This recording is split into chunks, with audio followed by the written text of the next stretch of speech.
பதவி கொடுத்தா வேண்டாங்கிறானா, கொடுக்க மாட்டேங்கிறான் திமுக காரன், இவன் கொடுக்குறேன்னா வேண்டாமானா? பதவி மோகம் உள்ளவர்கள் தாவேகாவை நாடி வருவாங்கன்னு ஏத்துக்கலாமா? பதவிக்காக வருவார்.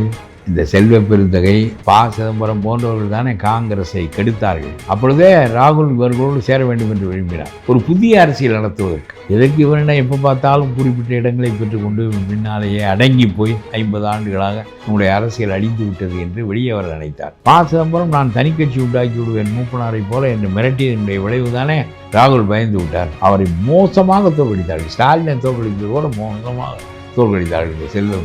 இவரெல்லாம் மாநில காங்கிரஸுக்கு ஏன் தலைவர் என்றால் தாழ்த்தப்பட்டவர்களுடைய பிரதிநிதி வேண்டுமா? தாழ்த்தப்பட்டவர்களுக்கு நந்தன் மாதிரி யோக்கியம் கிடையாதா? கக்கன் மாதிரி யோக்கியம் கிடையாதா? நான் என்ன சொல்கிறேன், எந்த ஜாதிக்கு வேணாலும் பிரதிநிதித்துவம் கொடு, ஜாதி என்பதற்காக கொடுக்காதே. அவன் யோக்கியனா, அறிவுள்ளவனா, நடத்துவானா? அம்பேத்கரை தலைமை அமைச்சராக்கு நடத்த முடியும். செல்வ பெருந்தொகையை அதே அரிஜன் என்பதற்காக தலைமை அமைச்சராக்குனா நாடு பாழா போயிடும், சுடுகாடாகிடும்.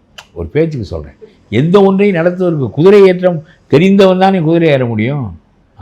அறிவு வேண்டாமா, நேர்மை வேண்டாமா அரசியலுக்கு? இதெல்லாம் வேண்டாம் என்று ஒரு காலத்தை உருவாக்கி விட்டார்கள்.